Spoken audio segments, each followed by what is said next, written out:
Hello, Dental 18 listeners. This is Kiera, and today we are bringing you something so special. I am so excited because this is one of our most popular episodes from the archives. Whether you're hearing this for the first time or catching it again, I am so excited because it's jam-packed with a ton of takeaways that you can start using right now in your practice. We have released thousands, literally thousands of episodes. And I wanted to start bringing a few of these amazing episodes back for you. So I hope you enjoy.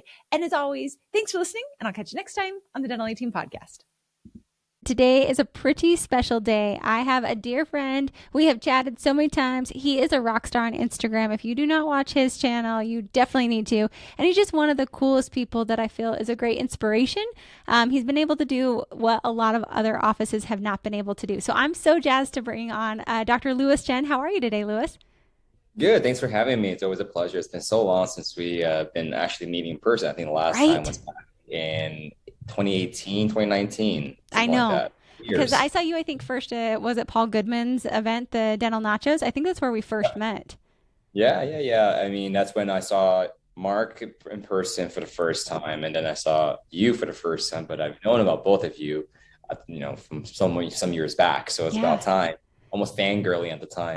So So I'm fangirly now still. Well, you're so kind, Louis. You inspire me. So I am so jazzed. Kind of take our listeners. I know a little bit of your journey, but gosh, you have done some impressive work since 2019, only in 2021, and in the middle we had COVID. So kind of just walk our listeners through just your back history, your backstory of how you even got to being a dentist, what kind of inspired you to become one, where you're at today. Just kind of give people your quick bio on you.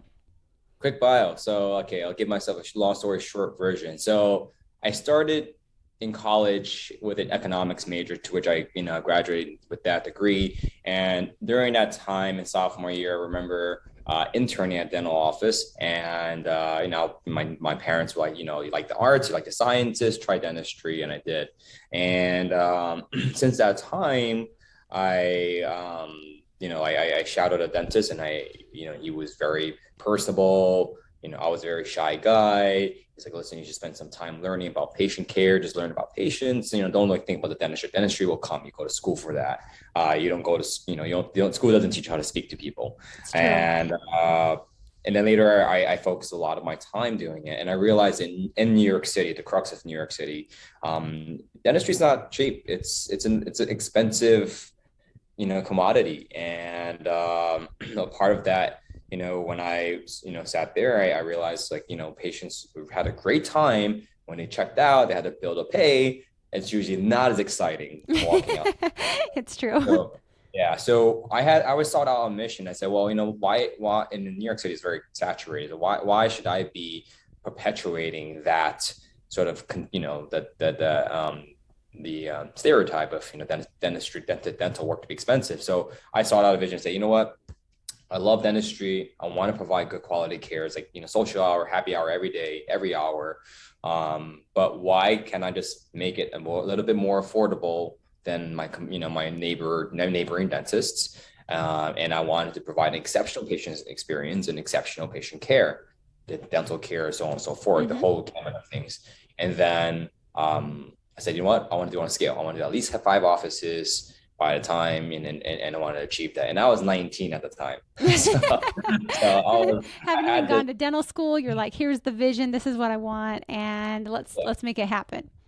Yeah, and that's exactly what I want. I mean, and through dental school, that wasn't my vision. My vision was to be an exceptional provider, which is kind of still falls into my core values when I first started. The purpose behind what I do is just, helping as many lives as, impacting as many lives as possible through this journey. And then now fast forward, I went to dental school, did residency, and then in 2019 to 2021, my partner and I, which is who I met in dental school, he was my professor at the time. And since then, I've got other new partners. We just started to build, and from 2 locations, and now in 2021, hopefully by the end of 2021, we'll have 10.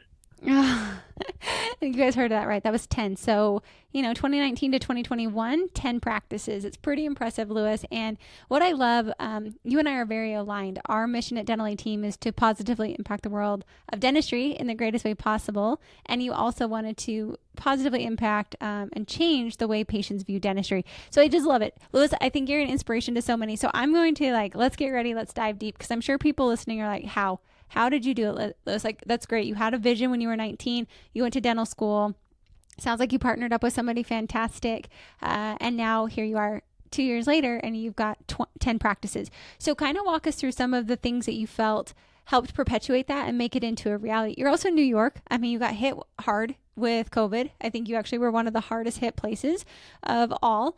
So, I mean, massive growth, massive change, and you're also real chill. You are always fun and engaging. You also attend a ton of CE. You also have a personal life. So a lot of people ask how, and I'm always curious to know very successful people who just I feel and sometimes it's weird to say successful people, because you're I'm just Lewis, I'm just this person, but it's you do things differently. You're a different breed. Everybody else has the same opportunities in life, but you do things differently. So what are some of those things that you feel you've done differently to get to this state in your life right now? That was a loaded question. It is a loaded question. That's why you're on the podcast, Lewis. I can ask all the questions to you. You ask amazing questions, so I'm happy to entertain, and I feel like I should be a better question asker too. To start, I think to perpetuate is one is having the proper resources available to you and just committing yourself. I remember when I was in residency and whatnot, on top of being residency, learning what I had to do and just kind of self-learning, I was listening to a lot of podcasts. And then eventually podcast was a huge learning experience because it's available. It's available, and why not utilize it? Over time, as you start building your sort of operations business, I entertain, just taking CE. In fact, actually, one of my team members, a couple of my teams are infatuated with you, Kiera, by the way. Thank you. They love you. They're like, oh my God, I wish I could be Kiera. I'm like, you should. That'd be a great thing. When I come to New York, I'll be there in December. Let me know. We'll hang out. It'll be a good time. It'd be a fun surprise, Liz. We should definitely off air come up with a surprise. It'd be real fun. Yeah, I do send a lot of the information you send out to your newsletters are fantastic. Thank you. Again, actually reading the resources that are provided. I know sometimes people just kind of sift through it and they kind of toss it away, but I actually sift through it and I say, well, I'm going to forward it to the appropriate team members so that I can elevate them, right?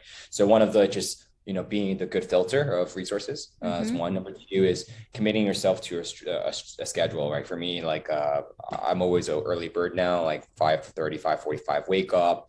I work pretty much all day, nonstop, and it's hard to get a hold of me. I'm always bouncing around offices. And I think what gets me going is really just that commitment to purpose, which I think that people don't focus so much on. And when they go into dentistry, is that purpose. I still stand by what I want to achieve when I was 19 till now, which is basically just continue to drive and push for great things, and over time you elevate yourself and you realize you just start to grow in size, expand. You need to have a belief system, and that comes first, which is, what's your core values, and really just redesigning everything that you do. So that gets me going. Waking up in the morning, I have a purpose behind what I do. I have my own personal core values that I abide by. And there's nothing better than that. I love it. I love it so much. And Lewis, of course, I'm going to dive in deeper. I think a few pieces I pulled from that is one, it sounds like you're very, let's say regimented, you know what you want to do in life. And I found that when I talk to successful people, that's one of my favorite things about the podcast is picking people's brains. Tony Robbins has a quote that I love, and it says, successful people ask better questions. So it's what is that routine? You have a morning routine, you wake up at certain times, you're very much dedicated to a purpose, something beyond you. Because when those hard days come, which they will always come, it's pulling back to why are we doing this? What is the why behind it? So I love that you started first with that. I also love that you mentioned you filter through the resources that are available. You're right. This podcast is free. People can download it, listen to it. We put it on for free, and we bring on really awesome guests. We also our newsletters are written by our consultants, and I check all of them, make sure there's awesome facts, tangibles in there. It's not just a newsletter of bullet, but it really is, but also filtering through what is that best information. So I love hearing that you actually take the time to read through it, but you're also very systematized in how you operate. So I'm going to dive into what do you feel? Because I feel like I was given the golden spoon of success meeting Mark Costas. Like I will say that again and again and again, just like proximity is power, right place, right time, meeting people. I connected in, I helped an office grow exponentially. They connected me with Mark Costas, had the whole DSI experience. It was amazing. Perpetuated dental A team, learned a ton, but like that was a strike of lightning, but I don't think it was just pure luck. I think right place, right time, also looking for opportunities. So for you, what were some of those opportunities? Again, because I hate when people say it was just luck. I'm like, yes, did I get a really lucky golden card out of heaven? Absolutely, yes. But I also think there was a lot of preparation that came for it. So what were some of the things you feel like you've done well that has kind of propelled you to be able to do 10 practices in 2 years? To your point, like I do say it's a part of luck, but I think it's a little bit of understanding whether the luck is presented to you. Because sometimes there's plenty of opportunities that are presented, and sometimes we just don't visualize it to be luck. For me, I was really hard. I worked hard, and I graduated early from dental school, but I was the only guy who worked to the very, very end. Even though I didn't have to, I still wanted to work. Didn't take the vacation that other people did. I just really wanted to be the absolute best at what I did and be comfortable with it. And my partner at the time, my professor at the time, is a prosthodontist. Mm-hmm. So he's very detail oriented. He had his eyes on me, like this a hard worker, great with people, love dentistry, good clinician, and I had a vision. Him and I sat down and he said, "What are your goals?" Because he wanted to hire me as an associate. What are your goals? Like, what do I want to do? And then as soon as we got off that dinner, I remember it was December 2016, something like that. He was just like, "What if I want you to work with me? Like not just work with me, but like build something with me." I'm like, "What?" I was like, "What's going on?" So I then I went to residency and I was like, "All right, cool. Let's continue to do what I had to do." But I continued to revisit and commit to that luck and opportunity. Again, I think to that point, I think we have to understand that we have to put our best self out first every day, because if you're not performing optimally, yeah, sometimes people perceive underperformance is not optimal performance. Mm-hmm. And I'm going to deliver, if an interview falls short, then, like what do I have to do? That's the first impression, right? So I definitely think that we have to be on A game all the time, for sure. And then once you hit that point, critical mass, like A game is always your game. Mm-hmm. Right? That becomes your new standard. That's where it is. That's your baseline. That's the baseline. Did I answer your question entirely? There's another loaded question. So I was like, it was a loaded question, Lewis. I just like to pick people's brains of like so it sounds like if I were to recap it in a way, it's almost as if I feel like you put in a lot of hard work, hustle, and grit. And I think that that's important. I love the picture. I'm sure a lot of us have seen it, of the ballet slippers. Like there is a ballerina on point and one foot's in the ballerina slipper and the other foot is this like cut up, bloody, hot mess. And it says everybody wants success, but they often don't realize what it takes to get there. And I think about, like, I just heard a lot of that hard work, that grit. You also had a vision and you were very committed to it. So I think about team members. I think about practice owners of what is that vision and are you actually committed to it? Are you a fair weather fan, or are you like ride or die? I will achieve this goal. And I hear a lot of conviction, but also because of that conviction from you, Lewis, I feel like it also presented you opportunities that might have otherwise passed you by. This professor was looking for an associate. You had proven yourself to be this very successful student. So they were looking. There was an opportunity sitting there. You didn't even know it. And a lot of times I tell people often, I groom people. I watch people before they even become in leadership. My husband was groomed for about 4 years before he was taken into leadership. Had no idea what was happening, but people are constantly watching. There are opportunities always around us. It's just, like you said, who are you presenting day in and day out? So I love that. I love that. And I hope other people are listening and realizing it's not just a stroke of luck. It is literally being your best self, having that baseline continually. That's what's going to set you up for opportunities that you may have otherwise missed. So next up, you and Professor decide you're going to become partners. You're going to take this on. You finish up residency. So I also love that you equipped yourself with the skills and tools you needed. So if it didn't work out with your professor, all eggs were in that basket. You're like, with you or without you, I will do this. And I like that you did that. So then what are some of the things you felt you and your partner did very well from the get-go? Because I also feel a lot of success comes from pivoting quickly, learning from your mistakes very quickly. So what were some of the things you felt at the beginning you guys did really, really well? And then I'm going to pivot to mistakes. But right now, what are some of the things you felt like that set me up for success exceptionally well in the beginning? Well, I think if they keep an open mind, I think that having the clear expectations of each other is important. As we continue to grow, we added more partners too. We've been again, it's awesome to have different. So we make it very clear what our strengths are. Stay in your lane, kind of thing. My partner is great with the financial aspect. I'm great with I'm not great with system, but I like systems. Yeah, I But can tell. the You wake up at a process of certain time, writing, the yeah, process, I got the vision, you're good. yeah, the getting writing it, the process, the system, putting it in place, organize. That's the hard part that he doesn't take care of, but that's what I do. Sure. The one thing that we did do well is we talked about what we want to achieve. I think that one of the things that he mentioned was, you know, what he's trying to achieve is not for the financial goals. His is very in line with mine, which is to provide exceptional care. So our core values are aligned.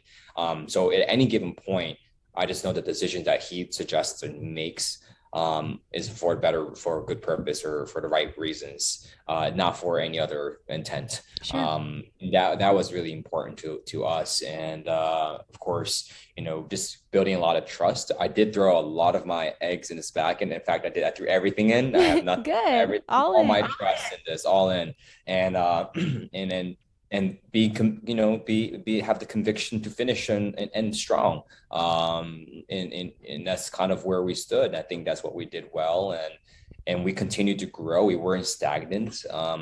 We all, like my partner, he's 10 years my senior, so he's constantly in leadership classes because he needs to be a better leader. He wants to be a better leader. He takes the necessary, he takes the necessary classes to be a better leader. He understands, he's self-reflective and self-aware about how he presents himself to his team, and it rubs off on me. And again, we learn.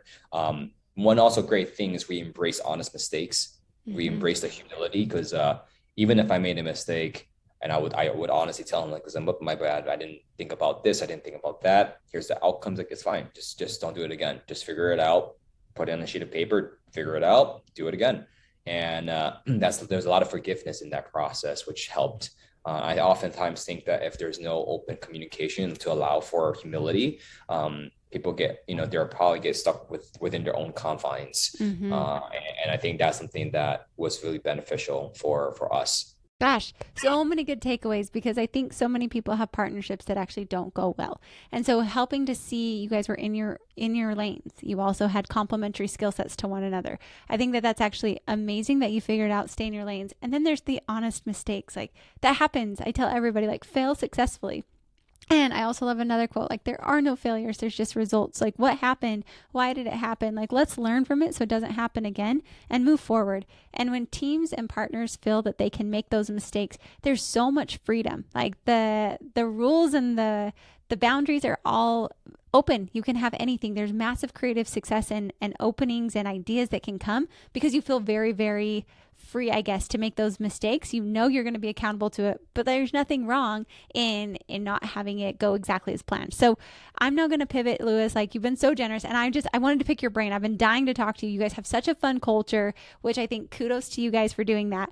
But now, next up is going to be, what do you feel like? I know I can go back in my career and say, like, these were big pivotal mistakes that if I could do it over again, I would never have done that. So maybe one or two of those, and not even mistakes, I guess, it's just like, of course, I learned from them. I'm grateful I had them. But if I was giving someone guidance, these would be some pitfalls that I wish I would have known about prior to making them. Do you have any of those that have come? I mean, 10 practices in 2 years, Louis, I'm not going to lie. Like, it's impressive. I love it. I'm so freaking proud of you. I'm like high-fiving you through the screen right now. Just impressed with who you are and that your vision's coming to light. What were some of those pitfalls, though, that you're like, wish I would have done that? There's a laundry list of pitfalls. And to your point, failing successfully is so important. Failing forward, I mean, God, like, I can give you a whole separate podcast on just failures. Biggest thing is ego. Let go of ego. Yeah. Huge thing about dentists is ego. It's let it go. Number 2, team culture. Number 3, provide the proper resources for success. Seek out. There's tons of resources out there. Like I said, you can purchase the protocols, you can purchase manuals, you can, whatever it is. You don't have to reinvent the wheel if you don't have to. Very simple, right? And oftentimes people think, I want my own recipe. And I always say it. I say it to my teams. I'm like, there's no point reinventing the rest, the wheel, or just following someone else's recipe. Use the recipe to make something that you like to cook, not what they like to cook. If you want that breaded chicken, maybe you want some breaded chicken cutlet with some other paprika or something like, or Cajun. That's your recipe. What are those additional variables? But you don't have to reinvent the wheel. Save yourself the time and struggle. Number 3 is learning to elevate the team. I realized that people forget that every team member is looking for growth. Yeah. We just have to provide that platform for growth. Another one is, again, same thing, embrace humility about your leadership. I think that sometimes people look for team members with skill set, and they don't provide the opportunity or look at potential more than skill set. And to this day, I don't hire for skills. I hire for talent and hire for potential, because you can't find someone who is really good with hospitality who hasn't been in the hospitality business. Amen. So true. So true. I love it. Yeah. There's so much more. The things that again, even cultural alignment with your partners, resetting that, having that conversation, or revisiting, figuring the differences out. That, the only way you can grow is to be aligned, and there's no other question. There's no other way around it.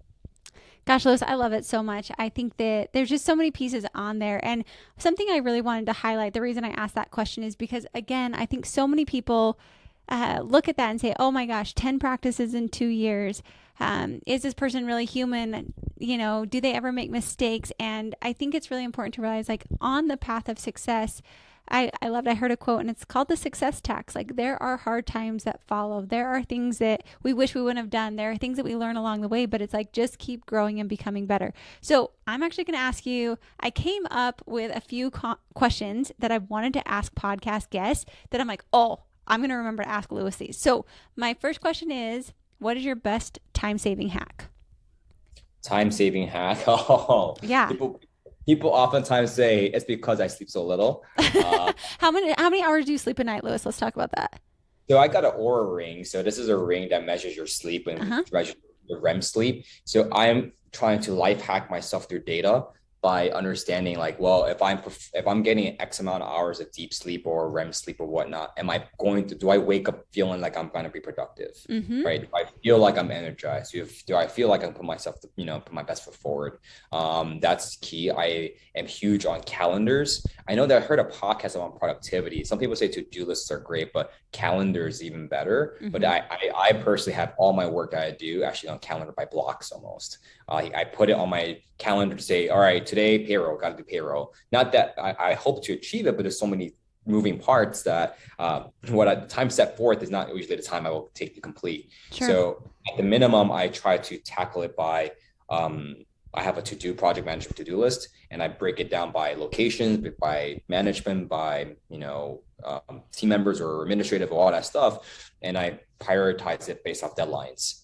So for me, I feel like I will prioritize and, provide a deadline for myself. If I find this work's going to take a little longer, if it's easy, I'll knock it out, because there's no point to delay and procrastinate the easy tasks, because I feel like completing easy tasks provides this momentum and inertia to continue to achieve more. Totally. So sometimes I wake in the morning, like tackling the biggest task. I'm like, oh, this is a drag. It's going to take a long time to do it. But if I just start finishing off some emails, or just, ticking off some of the things on the to-do list, I get this momentum of feeling productive, and I continue to be more productive. I like it. So that's one of my life hacks. I like it. Okay. So I like also that one thing I hope people are picking up is that you innovate. You are literally looking at your sleep habits to see, could I actually be as productive with less sleep? Like, I love it. I love that you're testing it out. You're trying it out. You're like, you think outside the box. And I really hope that people are realizing, like, it doesn't just come with like the flick of your wrist or, a magic wand. Like, this is called, you're actually putting these things into play. I also agree with you. Calendaring, it is a world of difference. Like, I literally put blocks on the calendar, because if there aren't blocks, I've got an hour or two of free time. Well, instantly that hour or two gets sucked up by all these other things because I didn't actually proactively take care of it. So awesome. Right. Next question is, what's your best tip for delegation? And this is me just selfishly asking you all the things I want to get better at. So I'm just asking, this is you and me having a private podcast, more for myself. So best tip for delegation, Louis, what is it? I think the best question that question I should be asking you instead, because you've been able to grow practices in consult now. So like delegation is a weird thing. I think everyone says it the same. Everyone says the same thing. Abdication is very different from delegation. Totally. Abdication is really just kind of relieving yourself of the work that you don't want to achieve, and then putting it in the hands of someone with autonomy, and then not providing the outcomes that you find to be successful. Delegation is understanding that your productivity will increase by you offloading some of the workload, so you can spearhead the delegation, not to do the work, but you can provide projects or spearhead progress with an individual who can take the load off, and understanding an agenda. Even for myself right now, I'm at the point where I need to hire some more HR recruiters and more operations team members. And I know what I need because my time is diminished if I continue to focus on so many different things that I know I can offload and just oversee, have a project timeline for that. Totally. I love it. I also, like, as you said that, I'm hoping people heard that you prioritize your time and you're constantly hiring and innovating and bringing on different people. So that way you're always on optimum peak performance. Like, what are the things that only you can do? Time's being diminished. I could outsource this. I could hire somebody else. So, and then the last question I have for you is your best tip for like team communication, or you talked a lot about elevating your team. This is a team podcast. What is something that you feel you do really well? I think you guys have a really fun culture from what I see. Super jazzed for what you guys are doing. What do you feel is something that you've done very well to help have a great team culture in your practices?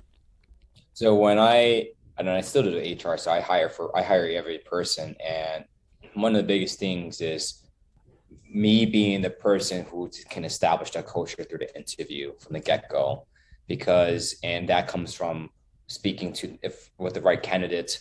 I spend a little bit more time really going through the company culture as well as the core values of the office. So this way they come in expecting that.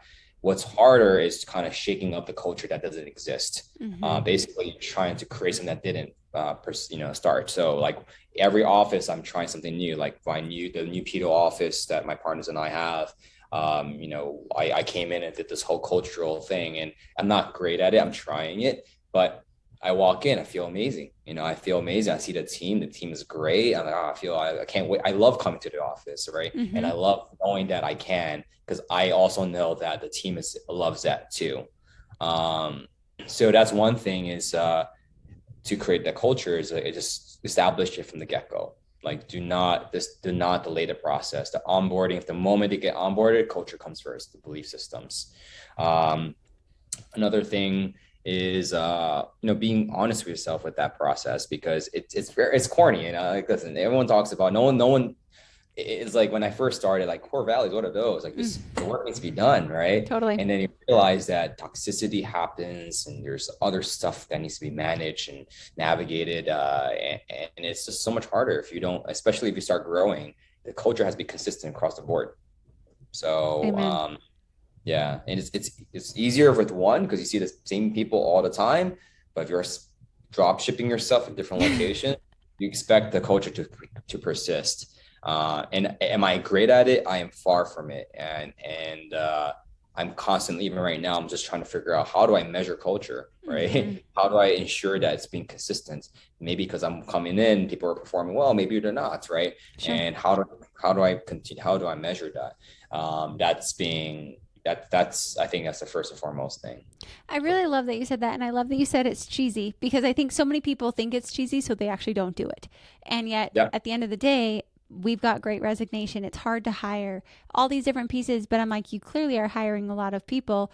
And I think having a great culture that people genuinely love to work there, having a culture that is based on core values. I have redone my core values. I think we're on like rendition 4, but it's because I realized like things are being missed from our company. And so I love that you brought up like the cheesy aspect of it. So bottom line is, and then you asked, and I'm actually just going to give you a tip that I've heard for how do you measure culture? Because you're right. Like it should be a tangible thing. It should be something when we walk in, it is the same from practice to practice to practice. So an office that I really love and respect and admire, they actually send out quarterly surveys, or twice a year surveys. So November and May. And they actually have an anonymous survey of like, how is the culture? So they get a pulse on all the practices. for my team, I'm constantly like ripping our core values down, and I will spot audit them and say, all right, guys, what are our core values? And I will randomly ask different people on calls just to see, do they know the core values? Having core value shout outs at morning huddle, where they have to all choose a team member and pick a core value. I don't care which one it is that exemplifies that. So it'd be like, today, Dr. Chen, I'm going to give him the core value of fun. Like, he's always fun. He brings a lot of fun energy. So it actually is infused into your practice. But then how to measure it, doing those those twice a year surveys oftentimes can give you kind of a anonymous pulse on your practices. So I love that you brought these pieces in. I love that you're focused on it, because I really do believe great cultures are where great practices happen. Great practices are able to impact their community stronger, and it also impacts the lives of those that work there. So I love it. Those are so fun, Lewis. I think it's fun to see your journey. It's been fun to watch you grow. I mean, I met you pre even owning practices, and now to see you where you are, and I just know there's so much more ahead of you. So I love it. I'm always rooting you on, always happy to help. We should definitely plan a time to meet up. I'm always in New York, so I'd love to see you guys. But thanks for sharing. Thanks for sharing all your tips. Any last things you want to share as we wrap up? I'd love to hear anything else you want to add in. I think to any team member or any provider, particularly the providers, because to grow, you have to keep an open mind to what's out there. And even for myself, like you mentioned, I do say it's cheesy, but no one talks about it. But you know what? I see the difference day and night, day and night. It changes the way you deliver your care, it changes the way you lead, it changes the way you manage. And then to your point, I try the team surveys. Again, I like trying a lot of things. Yeah. And I realized that sometimes trying things has to have a structure, and when you're ready for it, like I couldn't measure culture if I didn't understand what culture meant. But now that I have culture set and the core values and company culture established, now this might have a better impact. Now I have team members who can understand that and deliver that. So it requires a lot of step back. I think one thing to learn from any team member is like take a step back and just kind of take a read on the practice, whether people are feeling great, whether they're, like I like Danny Myers. So Danny Myers is a podcast. I can send it to you, and he talks about having team members check the weather report before they come in, because if you're feeling sunny, it's going to be a sunny day at the office, patients, team members, everyone. But if you're feeling like you have a rainy day, you better check yourself, leave that rain behind, because you're going to rain on everyone else. So that's one thing that I've started to realize is I got to, make sure to check on my weather report every single day before I deliver my results. That's awesome, Lewis. You are just, like I said, an inspiration. It's fun. Thank you for sharing. I know it's sometimes uncomfortable to share our successes, sometimes uncomfortable to share our failures. But I just that's why I love this podcast, because we bring the best of the best. We share ideas, because I think sometimes just hearing someone's story, hearing someone's experiences, learning from them helps rocket launch so many other practices to success. So thank you, Lewis. I just adore you. I'm so glad you're here today, always cheering you on. So thank you. Thanks for being a part of this today. Thank you. Appreciate it. Of course. All right, you guys, that wraps it up. Dr. Lewis Chen, super grateful, guys. If you check him out, he's all over social media. Great person. He will respond to you. Like, you will never believe this man is as busy as he is, because he responds all the time. He's always gathering so much information. So check him out. Dental 18 listeners, I hope you loved revisiting this episode as much as I did. I hope that you found the nuggets, the pearls. You can see why we re-released this one, because I truly want you to take away the best of the best of the best of the best. This episode truly, hopefully, sparked some new excitement, gave you some new ideas. I know sometimes when I go back and I look back on things that I've learned in the past, I'm able to re-implement, because like that famous quote says, no man steps into the same river twice, because neither he is the same man, nor is the river the same. You are not the same as you were before, nor is your practice the same as it was before.